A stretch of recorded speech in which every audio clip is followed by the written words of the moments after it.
and gentlemen, in the red corner, hailing from the state of Nevada, representing the Steam and Wise Guys, it's the always feared Vegas Odds Maker! And in the blue corner, the crowd favorite from South Florida, Mark Winning Picks Lawrence! And now, let's get it on! Against the spread, Winning Picks with Mark Lawrence. Hi everybody, Mark Lawrence once again, along with Victor King, and we're all set to go against the spread on this weekend's NFL Championship round football games. And Victor, if you can believe it, 2 weekends of football are left for us to enjoy. The championship games this weekend and the Super Bowl in 2 weeks. Where did the season go? You know, the letdown has already started with only 3 football games left. Of course, we're not going to count the Pro Bowl with the flag football and all that. But again, you're right, absolutely. The letdown has begun with just the championship games this weekend. And it looks like a couple of heavyweight boxing matches on Sunday, that's for sure. And of course, the Super Bowl coming up in a couple of weeks, Mark. For the first time in the wild card era, and we're dating all the way back to 1990, all 4 of the division round games last weekend ended up going under the total. And again, that is a first time in 30 years that all 4 of them did. The weird thing, of course, is that was following a wild card weekend in which there were 5 overs and only 1 game under the total. So breaking it down, we're at 5-5 over under in the playoffs. Thus far, it's making it very difficult to look forward into this NFC and AFC championship round. But again, all 4 games under the total, kind of weird. Of course, a couple of surprising results last weekend. Obviously, Philadelphia's margin of win against the New York Giants, a little bit surprising in that particular game. And for me, Mark, obviously the most surprising thing was the dynamic Buffalo Bills team and how they got completely dominated by Cincinnati at home, losing 27-10. And for many, you know, the writing was kind of on the wall in regards to the Buffalo Bills. We say goodbye to them for this season. Number one, Mark, I think Buffalo is a team that, at least on the offensive side of things, this team should be playing in a dome, if you ask me. The amount of weapons they have on offense, this is a team that's built for the fast track. And again, to fully maximize Buffalo's potential on offense, this is a team that really should be playing their home games in a domed stadium. But again, writing on the wall, Mark, you know, when Buffalo lost, who was it, Von Miller, halfway through the season for the rest of the year, you saw their defensive numbers go up significantly in the second half. They really, really missed him on defense.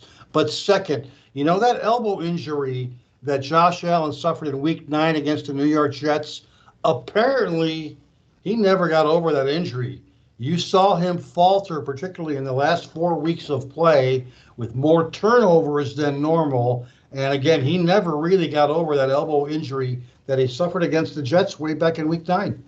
Yeah, great points, Victor. He certainly didn't look like the Josh Allen we saw the first half of the football season, when in fact he was the leader, arguably, for the MVP race. It was him, Patrick Mahomes, maybe Jalen Hurts playing his way into the talk as well. But no Josh Allen by the end of the football season, and it left the Buffalo fans deeply disappointed, that loss.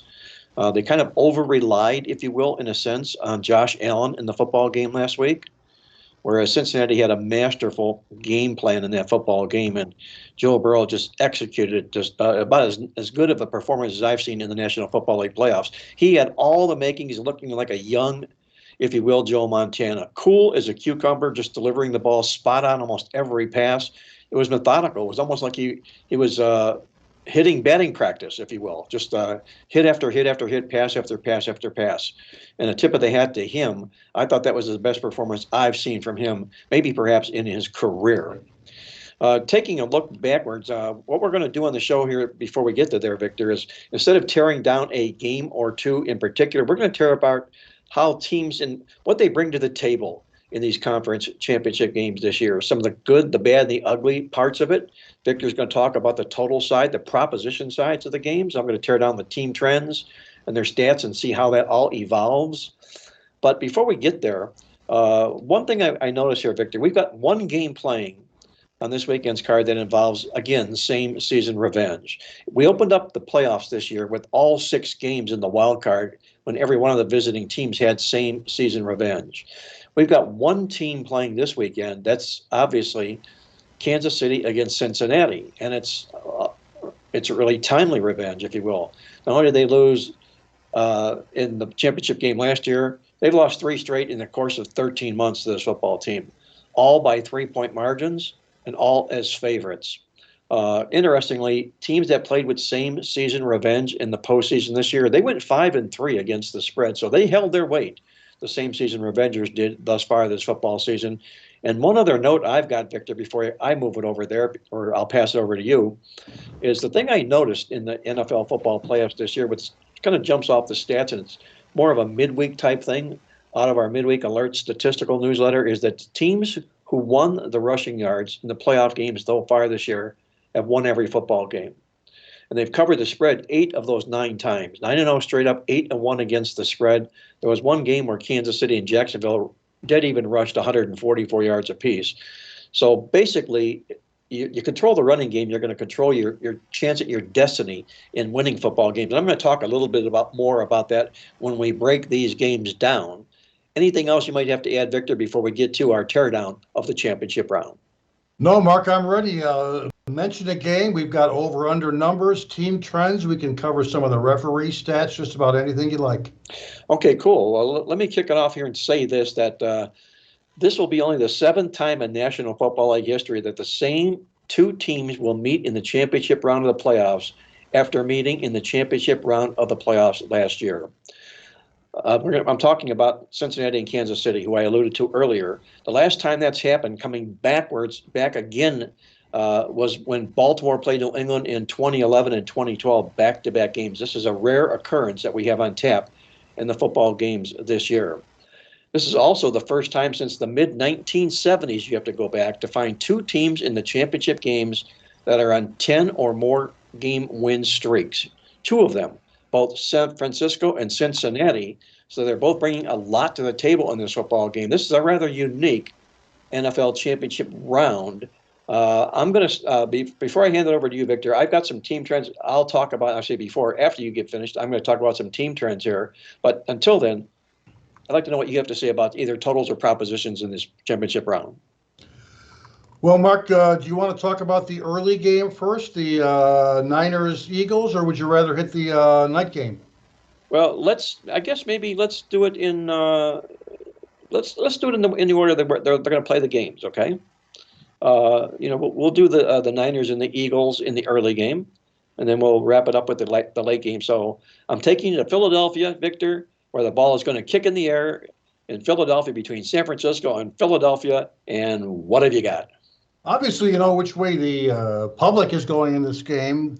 The public tends to have very short memories. They tend to gear their wagers primarily on what just happened last week. We call it the knee-jerk reaction, if you will.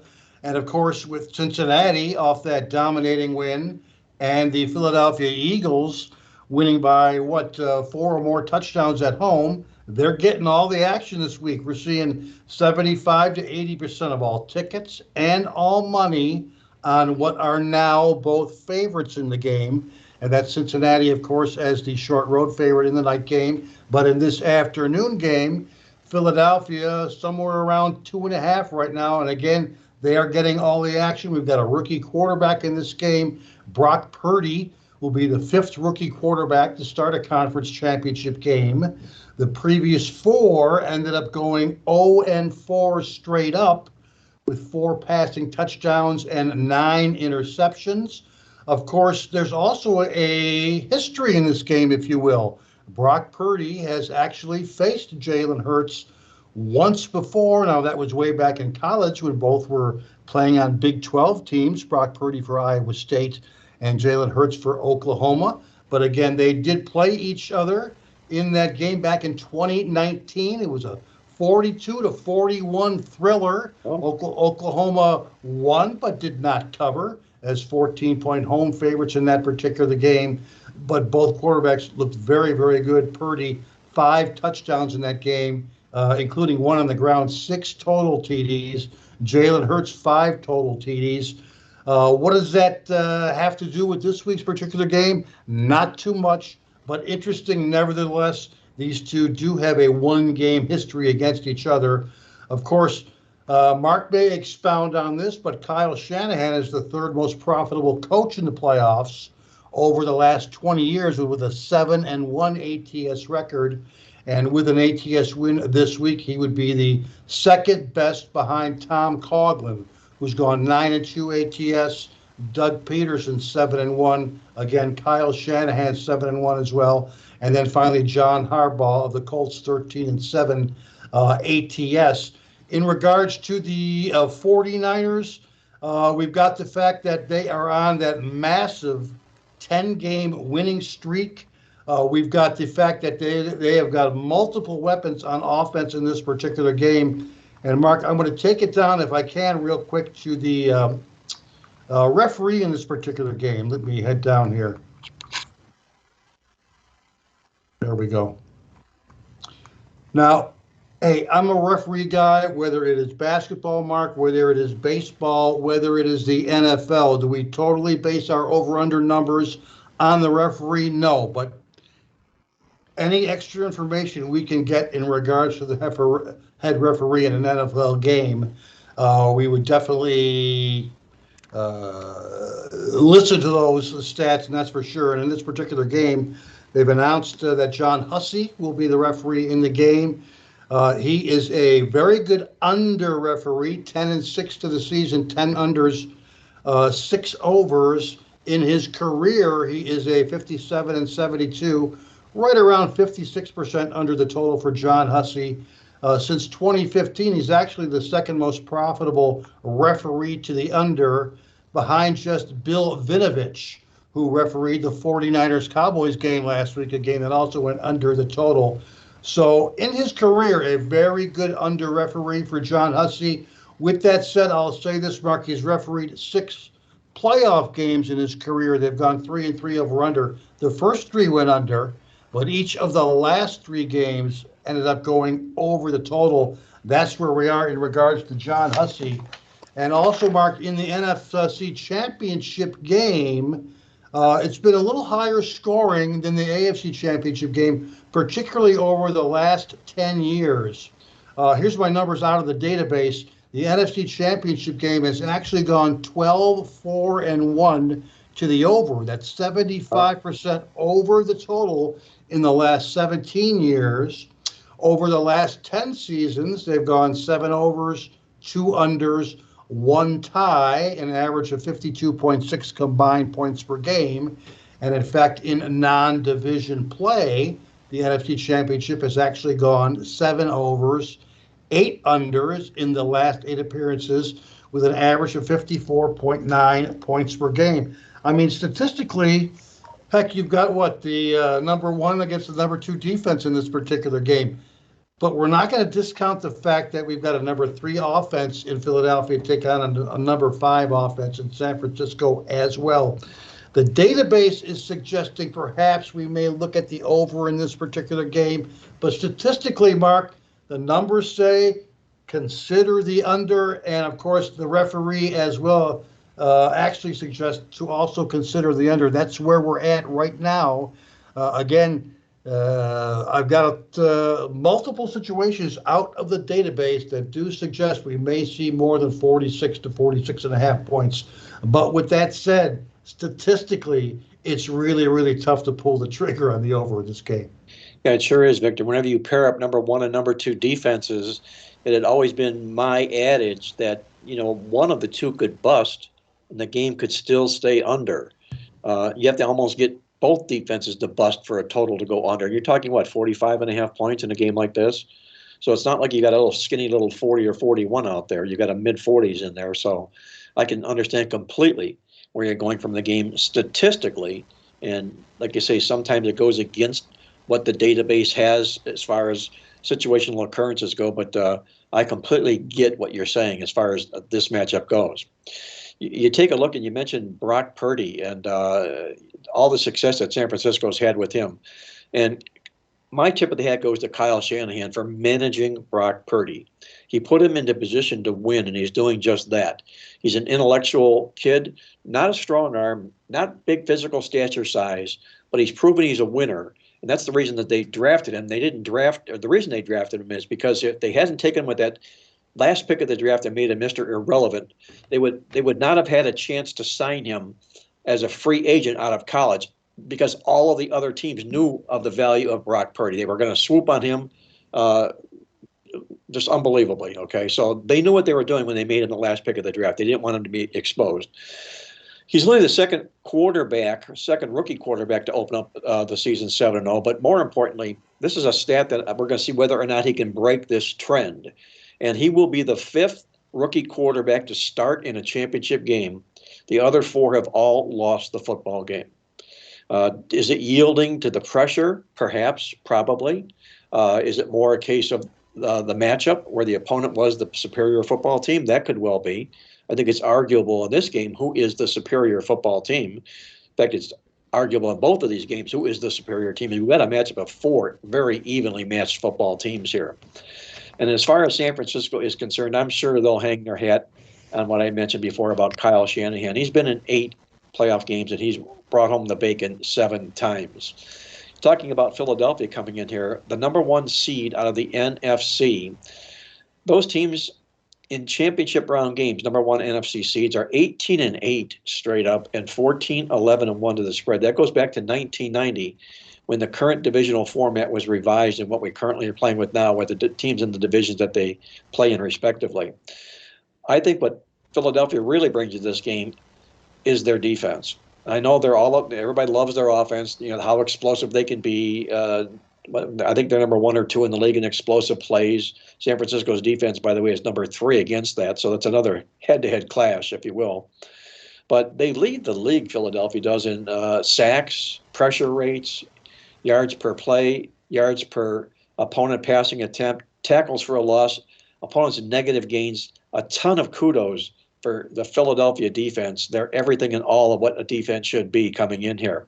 And interestingly, out of our newsletter this particular week, we noted that teams that are coming into a championship game off a divisional round game against a division opponent. Philadelphia is doing just that. They just blasted the New York Giants, their division opponent. They come into the championship game. Those teams are 12-4 straight up and against the spread. That's a pretty nice number supporting the Philadelphia Eagles in this football game. But I'm going to get to this point here, Victor, before we turn it over to the other game.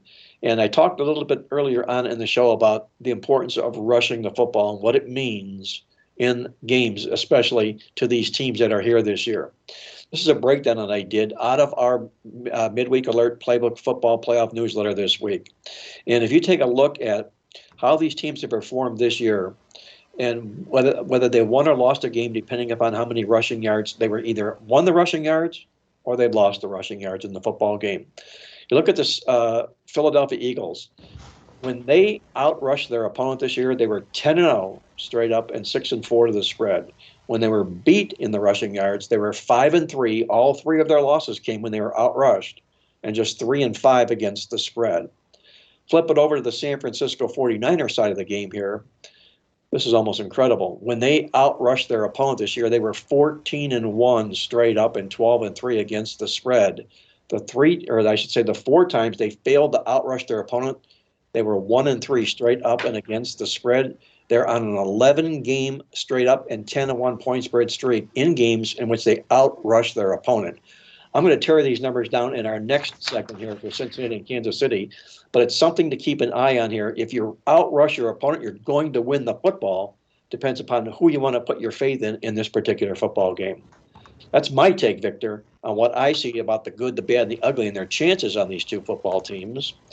What do you say we shift it over to the other game, which will be the prime time game, if you will? It's going to get all the love, naturally so, and it should, deservedly so. We're talking about the Cincinnati Bengals traveling to Kansas City, and what a marquee game this will be, Victor. How do you see this game shaking out from either a total or a proposition standpoint? You know, Mark, before we head over to the night game, there are two props that I am considering, individual player props, in that Philadelphia-San Francisco game. Depending on your odds, prop number one is, and this one has pretty much been money in the bank when he's healthy, and that is the fact that you can wager on Jalen Hurts to score an anytime TD in the game, and it's underdog money. Right now, it's anywhere from plus 120 to 130 for Jalen Hurts to score an anytime TD in the game. We've pretty much banked on that all season long. He has scored in 6 of his last 8 games. He needs only one more rushing TD to break Cam Newton's single season record, including the playoffs. So that's one we're definitely going to consider. If you bet $100 on that prop, you're going to get back your $100 plus a 120 to 130 underdog money. That's not bad money at all when Jalen Hurts finds the end zone this particular week. One more in that game that, tight end Dallas Goedert for the Eagles has been very, very consistent as of late as well. 5 or more receptions and 50-plus receiving yards in 3 straight playoff games. He's 1 game shy of the Eagles' tight end playoff record that is set by Zach Ertz. So consider Dallas Goedert either over in receptions or over in total receiving yards as a potential prop play in this particular game as well, Mark. And with that said, let's head to the night game. Now, of course, of the 2 games, this Kansas City game may be more weather impacted than the Philadelphia game. Are we going to have much in the terms of wind or snow or precipitation? No, not too much. We're going to be somewhere in the low 20s. Winds anywhere in the 8 to 12 miles per hour. But again, of the 2 games, this one will probably be slightly more weather impacted. From my numbers in the database, Mark, the AFC Championship, last 11 games, there's been 4 overs, 6 unders, 1 tie, a few less points per game compared to the NFC equivalent of 49.6 last 11 AFC Championship games. Again, we'll use our line this week of 46 to 46.5 as our base number in this particular game. Of course, you know what each team comes in on the season. Cincinnati was a better under than an over team. They've gone 7-10 and 1 over-under in their games thus far. Even Kansas City had more unders than over. They've played 18 games, 8 overs, 10 unders.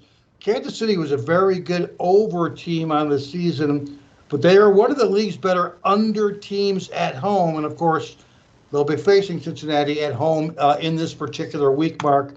A couple of the props that we're potentially looking at this game before I throw it back to you. Let me get my prop sheet here. There's 2 of them that I like a lot in this particular game. Number 1 is, and this one kind of makes sense with the Mahomes ankle injury.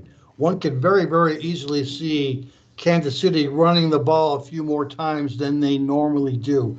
So we're going to make a nice wager on Isaiah Pacheco, the rookie running back, to go over 11.5 rushing attempts in this particular game. We got him pegged for somewhere in the area of about 14 to 16 rushing attempts. So we're getting some value at the current line of 11.5. In fact, in the second half of the year, Pacheco has averaged 15.4 rushing attempts per game in a non-division play. And again, that's in the second half of the season. He's coming off that really good game last week against the Jaguars, in which he rushed for 8 yards a carry, had 95 rushing yards. And of course, he was paramount in that big win against Jacksonville. Again, when Mahomes got hurt with the ankle injury, they did start running the ball a little bit more. So that is a definite solid overplay that we'll be making this particular week. Another one that we want to consider is, hey, Travis Kelce, man, over 76.5 receiving yards. He's averaging 79 on the season. Not only that, but in his playoff games, Travis Kelce is averaging 97 receiving yards per game.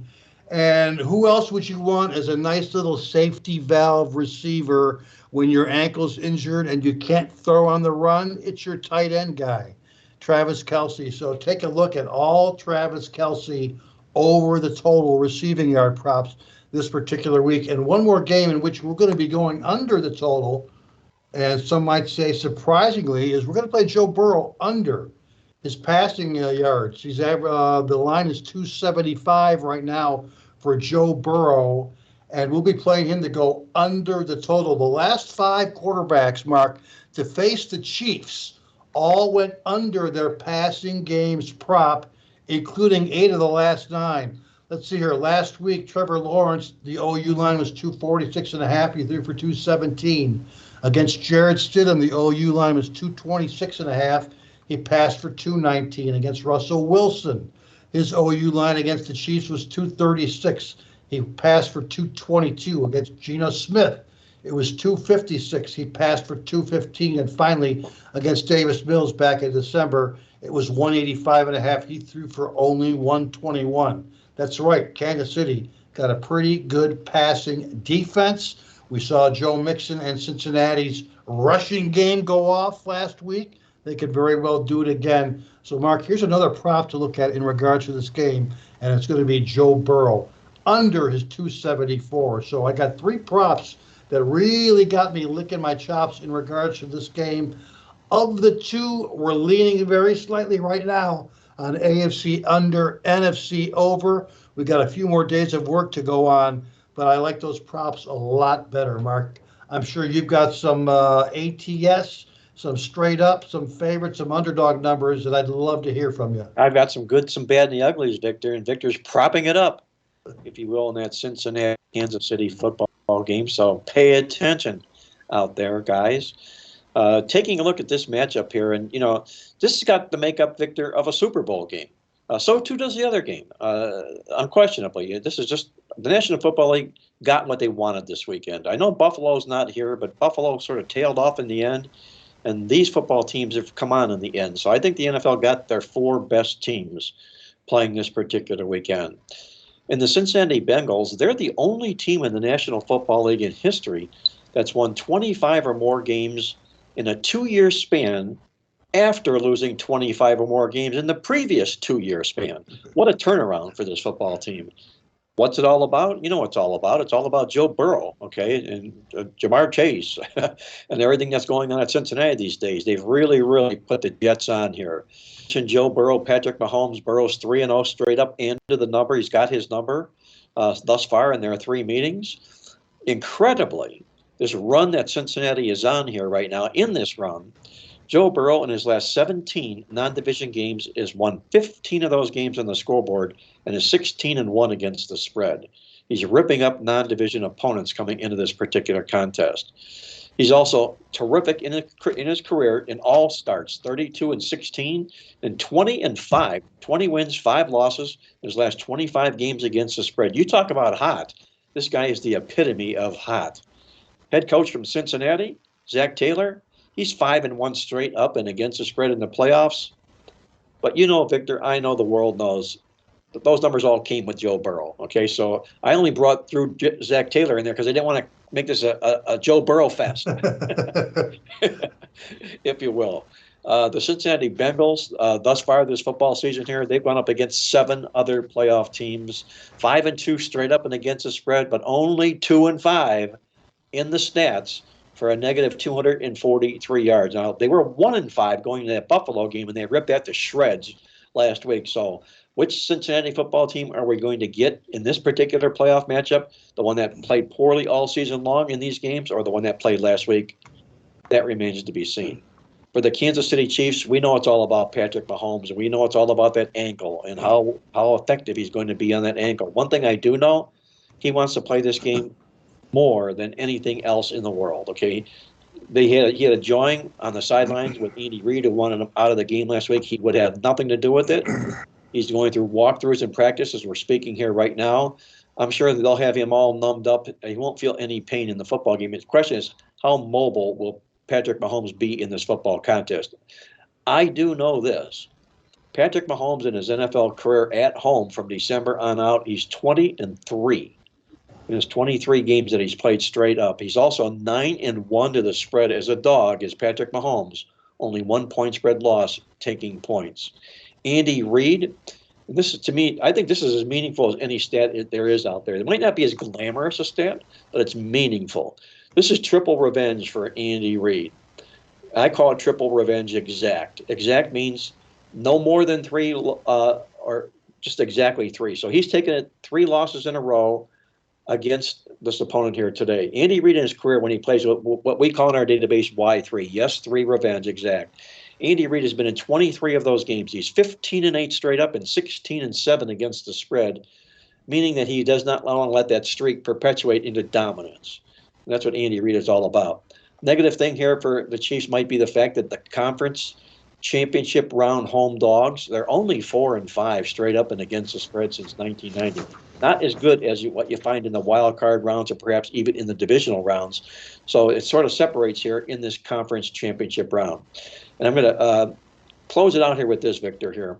I talked before about if you win the rushing yards, what happens. Well, this is the scorecard for Cincinnati and Kansas City this year in games in which they've outrushed their opponent and in which they've been outrushed. Take a look at the Cincinnati Bengals. 7 times they've outrushed their opponent this year. They've gone 6-1 straight up and against the spread when they've done just that. When they have not outrushed their opponent, they're 8-3, which is a pretty strong number for being outrushed in a football game, and 7-4 against the spread. But 3 of their 4 losses came when they were outrushed. Kansas City this year, a perfect 9-0 straight up and 6-3 to the spread when they win the rushing totals, and when they get outstatted, 5-3 straight up and 1-7 against the spread. All 3 of Kansas City's losses this year came when they were outrushed in the football game. I'm going to close it out on this note here, Victor, here, and mention this, a little bit of a teaser about this week's football newsletter, because in the write-up of one of these 2 football games is a stat. It's a mind-blowing stat. It's gone 20-1 straight up and against the spread in conference championship games, and it applies in one of these football games. Check it out in the playbook. I'm going to do a Victor here. I got there you go. There you go. I'm doing it with you. There's the color one. You got the color version. Cool. Yeah. Check it out in this week's newsletter to find out what that 20-1 straight up and ATS stat is in one of these championship games. That was a pretty nice little review, Victor, for not going into the games, but a nice spin around the block, if you will. Mark, can I add one more thing? Sure. Something that should be mentioned because the line has moved in this game. Yeah. Kansas City opened up as a favorite. It went as high as Cincinnati -2.5. It's coming back down again as we speak. Cincinnati's favored by 1 point in this particular game. I wouldn't be surprised if the game went to pick'em on Sunday. I mean, it just seems kind of likely. But with that said, Mark, this would be the first time in Mahomes' career that he opens as a favorite and closes as an underdog. 9 playoff games in the last 20 years saw one team open as a favorite and close as an underdog. That team has gone 6-3 ATS in that 9 playoff game period, including 5-1 straight up at ATS, dating all the way back to 2010. So based on that trend, you would lean on Kansas City. Again, they're only +1 right now, Mark, and I would not be surprised if this game legitimately went to pick 'em by the time we got to kickoff. I think if the odds makers had their druthers, Victor, they'd open this game pick. They'd have sat on pick. Right. They'd have pick until the game played, because they knew there was going to be variance because of the ankle situation. It's going to go up. It's going to go down like the stock market. But like you say, the best number will be picked when they play this football game, and they'll let their chips fall exactly where they are. The books are going to be wide open in this football game. They could get blown out of the woods. Yes. This game falls 1 or 2 points, but we'll see it. We just hope you and I and the rest of the football world that it is indeed what it looks to be, one of the most promising, exciting football games on tap this season in the National Football League. You're tuned in to Mark Lawrence Against the Spread, the nation's most popular sports handicapping talk show. And with that, it's time we hop out to Las Vegas to get the Vegas vibe from our good friend Andy Iskoe to find out what's going on in Vegas championship weekend. Andy, how's everything doing for you this National Football League championship week?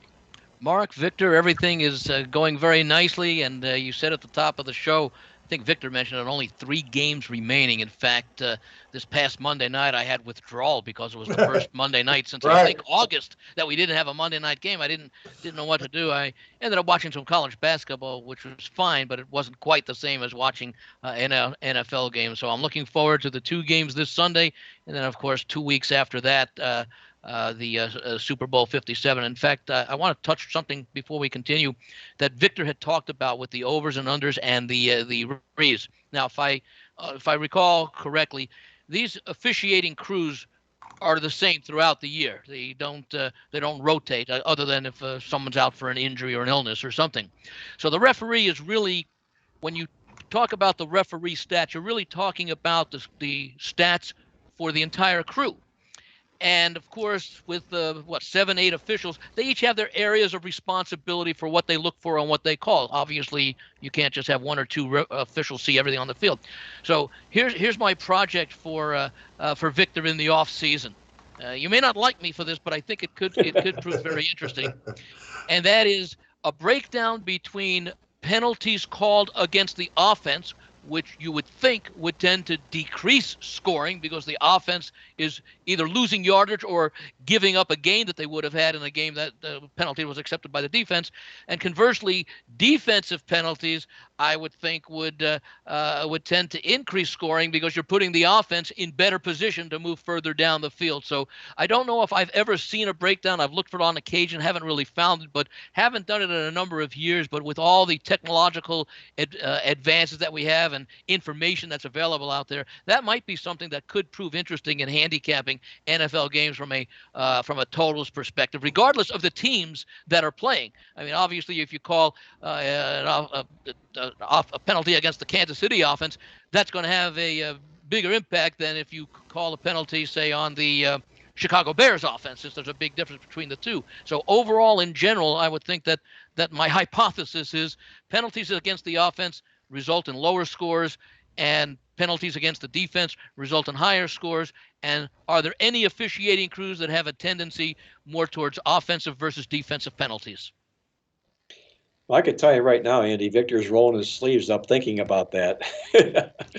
And we'll see whether or not it can be found, that information. But if anybody can find it, Victor can. And if he does, we'll be talking about it next football season. I can assure you that. But that's a really good hypothesis. And it would be interesting to see. It's a little bit like in our stat logs, how we rescore football games. Again, a little bit like the fielding independent baseball pitcher numbers.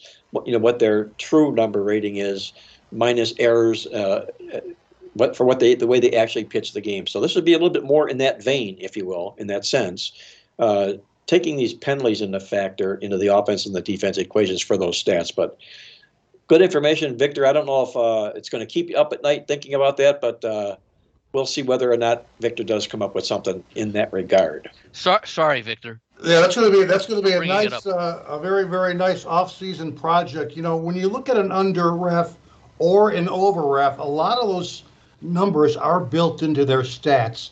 As an example, a very good under referee is going to have a much higher percentage of offensive holding penalties, and a very good over referee is going to have a higher percentage of defensive penalties, defensive holding penalties, defensive pass interference penalties.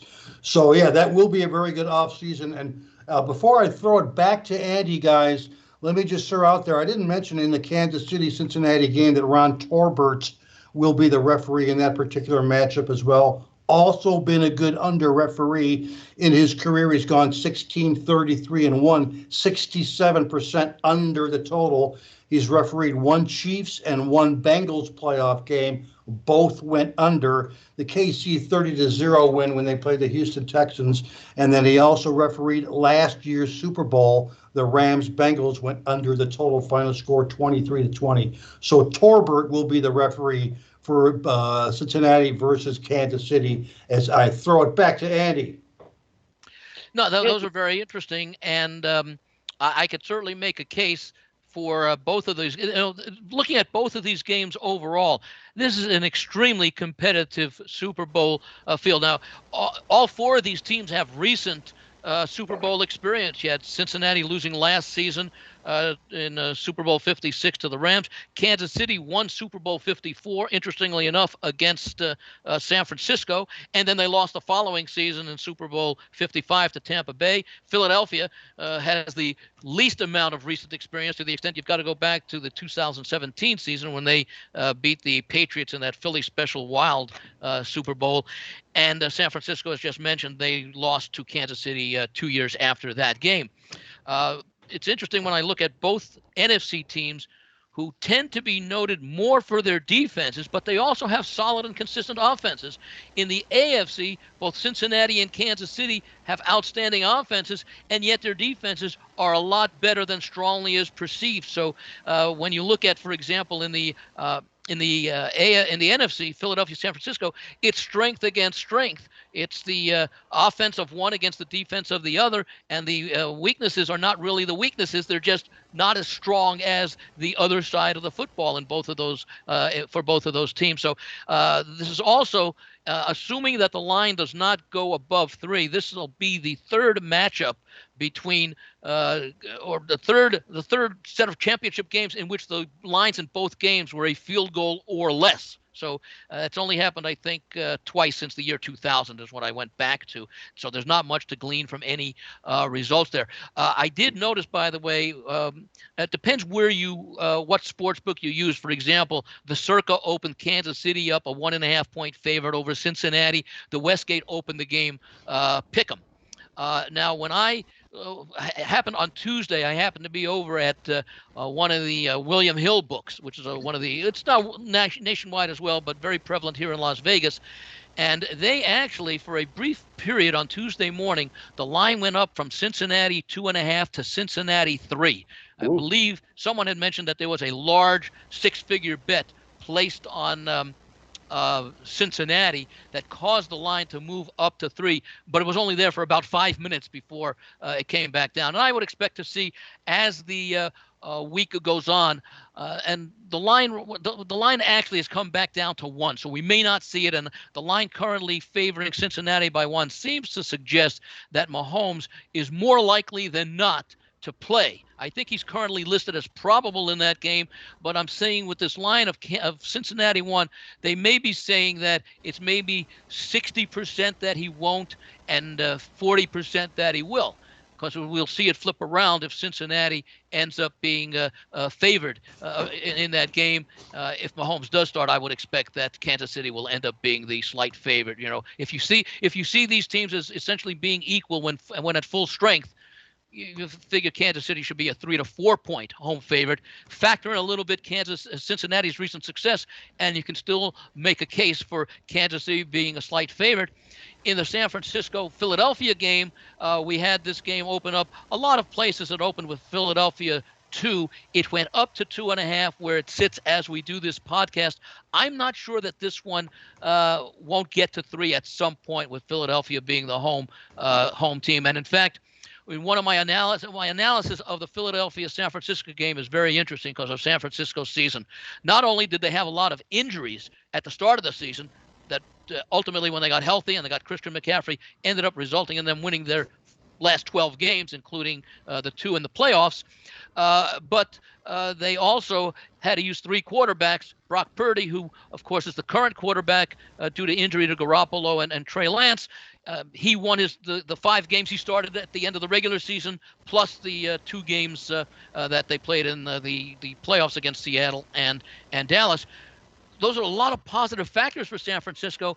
And then the one weakness that I see in San Francisco, and it can't totally be explained by their slow start to the season, is the quality of competition that they faced this year was amongst the weakest in the league, and certainly amongst the playoff teams compared to the competition that Philadelphia faced. And Philadelphia facing great competition would make sense, if not just for the fact that they play in the NFC East, where 3 of the 4 teams made it to the playoffs, and the 4th team, Washington, ended up 8-1. And compare that to the San Francisco division, where Seattle 9-8 to make the playoffs as a wild card, but then you had tremendous fall off in both the Rams and the Arizona Cardinals. Arizona's fall off is especially interesting considering they started 7-0 in 20 and 21 and ended up making the playoffs and were a quick exit to the division championship Rams. So that's a very, very intriguing game that probably has a lot of good reasons to support either side in that game, but also you have to take into consideration the quality of competition and the fact that, I think Mark mentioned, Philadelphia led the league in sacks, 70 sacks. Not only is that an impressive number, it was 15 sacks better than the next best team, which was Kansas City at 55. That's a huge gap, a difference of 15. That's basically a 20% difference between the number one and the number two teams. Of course, what Mark also mentioned some stats about when teams win the rushing battle. Both of these teams have been very good rushing the football. San Francisco has been outstanding in defending the run, as I noted last week in their game against Dallas. They 3.4 yards per carry was one of the best. I think it was second only to Tennessee as far as what they allowed defensively. I think 49ers 78 yards per game, which is better than Philadelphia. Philadelphia's average. San Francisco is elite in that category. So, you counterbalance all those factors. It's a very tough game to focus on, as is the Cincinnati-Kansas City game, because of the fact that both of these teams are even now. I don't know if Mark totally mentioned it, but the last three games between these teams, each decided by a field goal, and two regular season meetings. And by the way, the regular season meeting, I believe, was in January. It was one of the last games of the regular season. So the Chiefs and Cincinnati met very close twice at the end of the season.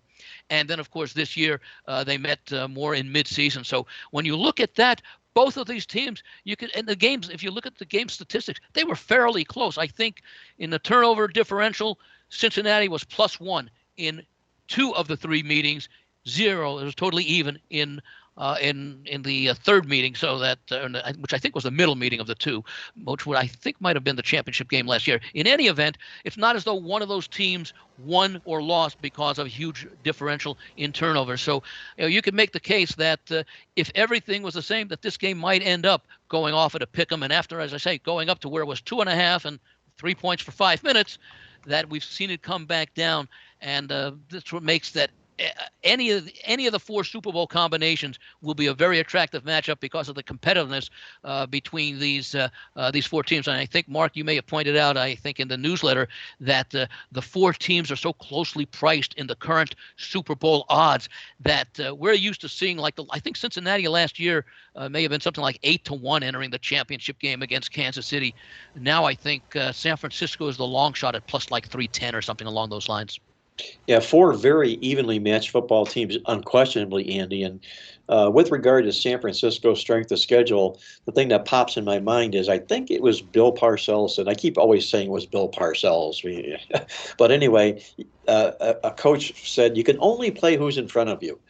And, because of the neighborhood in which they live, the strength of schedule for Philadelphia is stronger because the NFC East was stronger. The NFC West was weak. That's why the San Francisco strength of schedule is weak this year. So, I don't really, for people that want to take that measure and apply that to be a strength, a Philadelphia strength against the San Francisco weakness, I won't go that far. I'll just say you can only play the teams that are in front of you. Andy, let me ask you this question here. Steve Crabb, our good friend from Dallas, Texas, we call him the Texas Tornado. And he keeps us abreast on what he's seeing moving wise. He's a very, very sharp player, and he's all about money moves and doing the right thing, betting the right way. We publish his stuff on our website, smart bet applications, not parlaying, not teasing, and doing all those good things. But anyway, Steve alluded to the fact the first message I got from him this week was right away, here comes the public. Right away, the public bets Philadelphia, and the public bets Cincinnati. Right out of the gate. Do you see that in Vegas now? I know you mentioned that it was as high as 2.5, now down to 1. Are you seeing that at the casinos there as well? Was that sharp money or was that public money that happened in Vegas? Well, I don't know that it was necessarily sharp money as much as it was huge amounts that moved the Cincinnati game up. See, the Cincinnati wagers are understandable. They beat the better opponent and beat them badly in beating Buffalo, as opposed to Jacksonville, which had a much tougher time getting by Kansas City, rather, having a much tougher time getting by Jacksonville. But I think the key in that game, why everybody was betting Cincinnati, is and remains the uncertain status of Mahomes. one thing I'll point out about that game is, and we see it in so many sports, when you lose a star player, the team rallies around the backup and gives a huge effort in that first game in which the backup, in this case Chad Henne, would get the start. And let's also remember that Chad Henne led the Chiefs on that 98-yard touchdown drive when he first came in after replacing Mahomes. And the other thing to keep in mind, especially in a situation like that, where often a starter gets injured late in a game, in this situation, Henne will already be familiar with the game plan and practicing this week.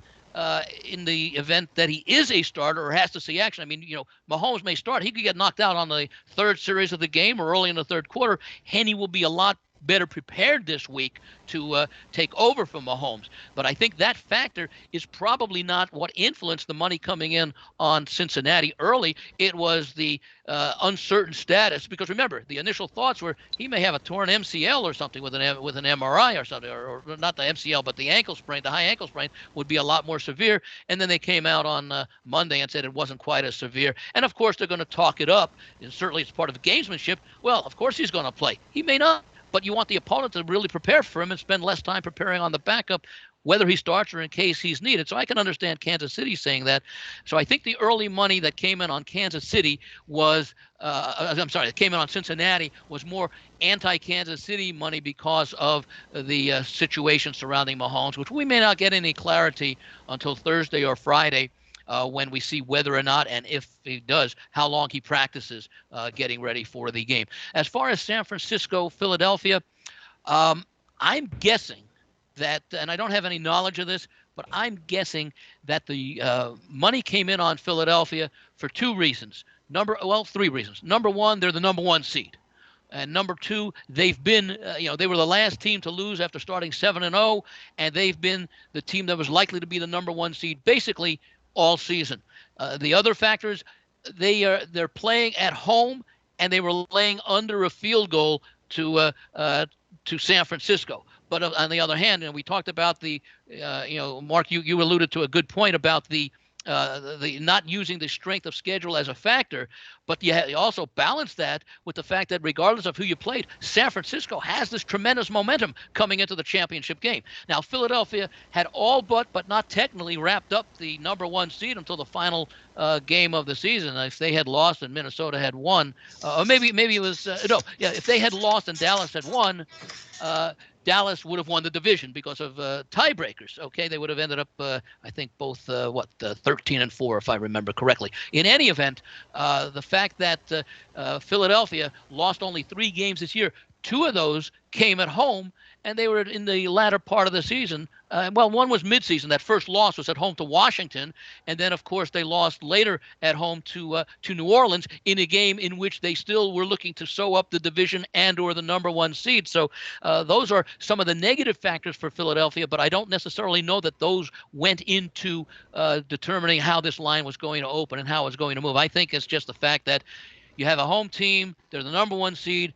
Yeah, they're playing the number 2 seed with great momentum, but they're still, playing at home, and the line is less than a field goal. You would say if indeed that these teams, if indeed Philadelphia is less than a field goal, you're almost suggesting that on a neutral field, San Francisco would be the favored team. And maybe they do have the better roster, but it's hard to say they do have the better roster when you take a look at the key position. As well as Brock Purdy has played, he's a rookie. And number 2, Jalen Hurts, his opponent, he seemed to be much healthier last week, but he adds a unique dimension to the game with his running ability. So you'd have to give Jalen Hurts the edge in his versatility and his experience, so that would sort of neutralize a sentiment why you would make San Francisco a favorite on a neutral field. We're visiting with Andy Iskoe from TheLogicalApproach.com, publisher of one of the finest football newsletters in the nation. And Andy, I don't know if you want to leave us with the complimentary play. There's only 2 games. I'm going to leave that up to you, Bud, or a comment, a thought before you go. But whatever your passing thought is, I'd love to hear it. Well, as I say, it's difficult to make a convincing case for either team in this game, because either team in either game, because there are so many reasons to support either teams. I mean, number one, I mentioned that these are the 4 best teams playing their best football at the right time, and we see that by the fact that these lines are under a field goal. I'm going to go with Kansas City. I do like the fact that not only is it triple revenge, and you pointed out Andy Reid's remarkable record in that situation over the years, and I guess that goes back to Philadelphia as well as with the Chiefs. But the fact that the triple revenge is for games that were very close, each decided by a field goal, the statistics very close. So it's almost like a coin flip. Now, you would ask yourself, how difficult is it for two very evenly matched teams for one team to win 4 in a row? Well, if you said it before the first game, it'd be extremely difficult. But when you've already had the first 3 wins, it's not that difficult, but it's still a toss-up game because of the closeness of the first 3 games. I like what I've seen out of Kansas City. I actually have a futures ticket on Cincinnati, so in one sense, if they win, I'm in good position. But I'm going to take care of that with some moves on some plays with Kansas City, as they did earlier when they weren't quite the 3-point favorite, but they were the 3-point under. They were 2.5-point underdogs, so I was able to do something there. But I just think that considering the experience that Kansas City has, 5th straight AFC Championship game, played at home against a rival with whom they are now familiar, I think the Chiefs end up winning this game, and they're going to meet either San Francisco or Philadelphia for what will be a very interesting, intriguing, and we could see this Super Bowl betting handle in Nevada. I'm not going to say around the nation, because around the nation it's so recent that they've had it in most states, but we've got a long history in Nevada. I think this game could set a betting record regardless of which of the 4 possible Super Bowl matchups occur. Andy Iskoe going to side with the Kansas City Chiefs for his call on Sunday's championship card. And Andy, we'll visit again next week. In the week in between, I'd like to get some set up thoughts, if you would, of what you're seeing in Vegas. Victor and I will share some of those as well. So I'm going to wish you nothing but the best of luck this weekend. Let's hope the ball bounces our way this week. Thanks, Mark. And I think next week will be a good time to just sort of give some overall thoughts on the game. There may be some props out to discuss, but the following week, the week before the Super Bowl, the props will have been out for about 5 or 6 days. They'll have been moved. We'll see what the sharp money has done. There'll be a lot to discuss in that. My favorite week of the year is the week before the Super Bowl, where I get to look at all those props and make some decisions and make some plays. So I'll wish you, Victor, all of the listeners and viewers a lot of success, and also a lot of entertainment and enjoyment this weekend. Well, thank you so much, Andy. Thanks, Eddie. Thank you. That was Andy Iskoe joining us from TheLogicalApproach.com in Las Vegas with another outstanding job with the Vegas vibe coming from Las Vegas. And with that, before I get to my complimentary play on the card this week, I want to turn over to our good friend Jim Feist from Las Vegas. Jim has some interesting commentary on betting teasers in the championship round. I think you'll be interested to hear what Jim has to say. Jim, take it away, if you will. Hello, Mark. Hello, guys. This is a little explanation of what optimal teasers are. Now, an optimal teaser is, and I'll give an example what I played already. However, there's a little bit of a change, but I'll explain that as well. An optimal teaser is when you can move the line 6, 6.5, 7 points and cover some key numbers. For example, this week Philadelphia is a 2 or 2.5 point favorite. I like the dog plus 8.5 or 9. So I can still play that. There hasn't been a line move that has changed that. Now, an optimal teaser is, in that case, I'm getting the 2.5 plus I'm getting a 3. I'm passing the 4, the 6, the 7. I'm going all the way up to 8.5 and 9. Now, the other side of this is, with Mahomes being hurt, there has been a significant line move. The game opened Kansas City 1.5. I immediately played Cincinnati along with San Francisco and moved the number 6, 6.5 points. So I'm getting 7.5 or 8 on that end of it. So I have 2 dogs getting significantly better numbers, covering optimal teaser numbers. Now, let's look at what another way to look at an optimal teaser, and this isn't available because of what's going on with the lines this week. They're very close.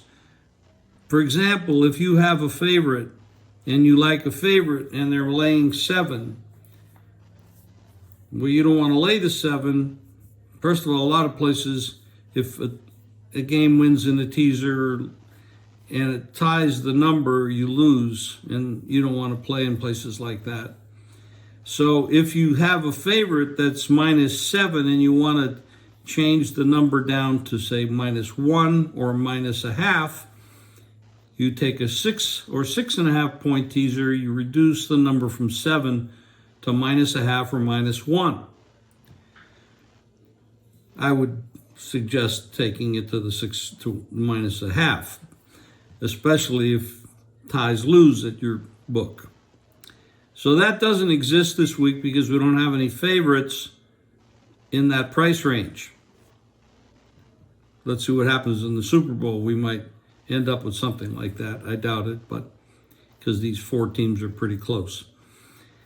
But that's the optimal teaser issue. And a lot of people say, well, you should never play teasers. I disagree. Some of the biggest bettors I know have played them, and they always look for the optimal teaser formula. This week, I like the teaser on the dogs. So it's not as big a deal as you would if you were playing the favorite, but it's still a big deal. It's a little education point. Anyway, let's have a good week. Let's win a lot of money, and we'll check in next week. Thanks, guys. Thanks, Jim. Very interesting information on betting teasers, especially this time of the year. And if you want to follow Jim's selections, you can do so at playbookexperts.com. He's got complimentary plays on this weekend's championship round football card. Check it out, Jim Feist at playbookexperts.com. With that, I'm going to move over to my awesome angle of the week on the show this week. And we call our awesome angle this week 30 and out.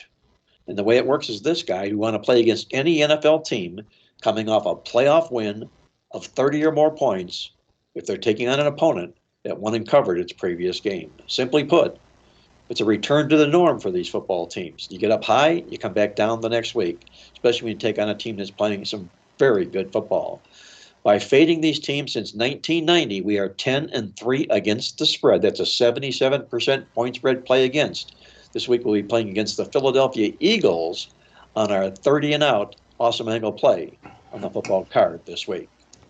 With that, I'm going to hand it over to Victor King from King Creole Sports to see what Victor's got on tap this weekend. Victor, if you would, let our listeners know exactly what you've got going this weekend.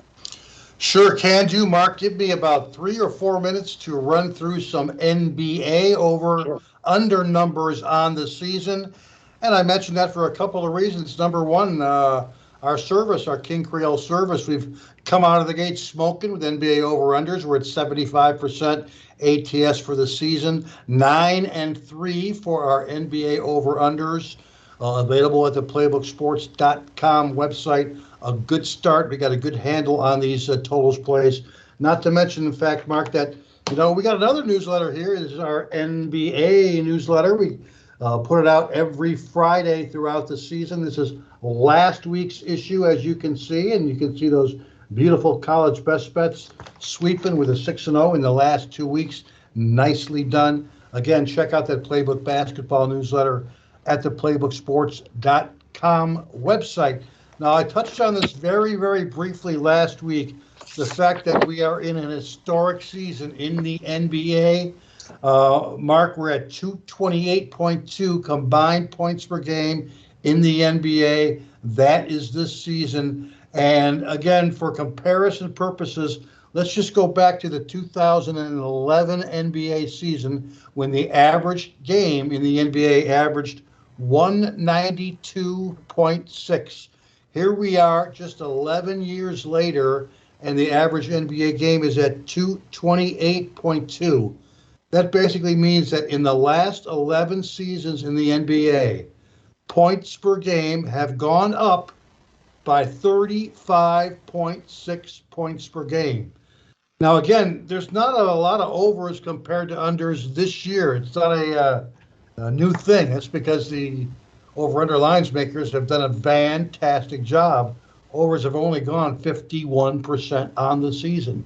But with that said, we again are in an historic year as NBA games are currently at 228.2. Now, your best home over teams on the season, Milwaukee Bucks 16-7, 70% over the total for the Bucks. Detroit Pistons 68% over. Sacramento Kings, a very good home over team, 64% over the total. And then a trio of teams at 14-8 over under at home this year. Oak City Thunder, Washington Wizards, Boston Celtics. Best home under teams on the season. By far, the king of the under at home has been the LA Clippers. 4 overs, 20 unders in their home games this season. The only other team in the NBA to go under the total at 67% or more this year, Charlotte Hornets at 7-14 over under. Kind of surprising because Charlotte is one of the best over road teams on the season. And again, your best over teams on the road, the king of the over is the Golden State Warriors. 18-4-2 over under on the season when Golden State is playing on the road.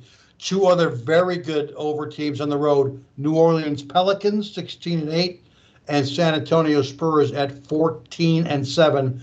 Those are your 3 teams who have gone over at a 67% or higher percentage on the year. And then finally, your best road under teams, Boston, weird, just like Charlotte, great home over team, bad road over team. Boston Celtics have gone 7-17 over under on the road this season. Sacramento, another case of extreme home and away splits. One of the best home over teams on the year, but one of the best road under teams. Sacramento Kings, 6-14 over under on the season. Those are the best in terms of NBA home and away over unders. And Mark, you know, one of the advantages that we have on working on the Playbook basketball newsletter is the fact that we're always thinking 5 days ahead of time, 8 days ahead of time, 10 days ahead of time, 14 days ahead of time. So it's given me a handle on working on the weekend's NBA over-under plays. And I got a list of 4 or 5 over-unders in the NBA that we'll be looking at this particular weekend. So for our podcast listeners, I'm going to start with tomorrow, Thursday, January 26th. We got good numbers on Cleveland and Houston to go under the total on Thursday evening. Moving on to Friday, January 27th, we got good numbers when Orlando comes down here to Miami and plays our Miami Heat on this particular game to go under the total, Orlando-Miami, on Friday night. On Saturday, there's an over that's got my attention, and it's the Sacramento Kings going on the road, taking on the Minnesota Timberwolves, a game in which we'll potentially look to go over the total. On Sunday, it's a light slate in the NBA, Mark, with only 4 games scheduled, but there are 2 overs with very good possibilities. That's the non-conference game between the Indiana Pacers and the Memphis Grizzlies. We'll look at that game to go over the total. Why not? The series has gone a perfect 8-0 to the over, an average of over 240 combined points per game when the Pacers paid the Grizzlies. And there's a Sunday night game in which we got New Orleans going on the road, taking on Milwaukee. New Orleans, one of the best road over teams. Milwaukee, the best home over team on the season. We'll look for the Pelicans and the Bucks to go over the total in that Sunday night game. We'll move over to Monday, January the 30th. We got a good over potential in the non-conference game between Washington and San Antonio. And then finally, Mark, we'll take a look on Tuesday, January 31st, 5 days in the future. New Orleans on the road against Denver. There we've got some good numbers on that game, potentially going under the total. So there you got it, about 5 or 6 over-under opinions in this weekend's NBA games. And again, Mark, don't forget our Playbook basketball newsletter, available at the playbooksports.com website, in addition to our King Creole NBA over-under selections. And as far as whichever way you go this weekend in the NFL, Mark, best of luck to you and to all of our podcast listeners and watchers. I appreciate that, Victor. And do me a favor, grab that basketball newsletter if you would, and show them the Kings over/under total page, not only the NBA day-to-day trend page. Okay. Sure will. For those of you who aren't familiar with that, Victor compiles this page, and it's worth the price of admission all by itself. He handicaps games each and every day on the card, power rates every team, and inside those trends on each and every day are overs and unders and sides. Like I say, it's worth the price of admission alone. Thank you. The Kings day by day NBA plays and ratings. So check it out all on the weekly basketball newsletter at playbooksports.com. Great job, Victor. I want to say that. Thanks. Okay, that's going to put the wraps on this show here. Before we go, once again, a quick note, my friends at mybookie.ag. Once again, that $1,000 welcome bonus and a free $10 casino chip. Just log on at mybookie.ag. Use the promo code Playbook to get that free $10 casino chip and your $1,000 welcome bonus. That's going to put the final wraps in this edition of Mark Lawrence Against the Spread. I'm going to thank our co-host Victor King from King Creole Sports and another great job this week. Our good friend Andy Iskoe joining us as he always does each and every week for the Vegas Vibe in Vegas. And until next week, this is Mark Lawrence reminding you to always to remember to bet with your head, not over it. And good luck as always.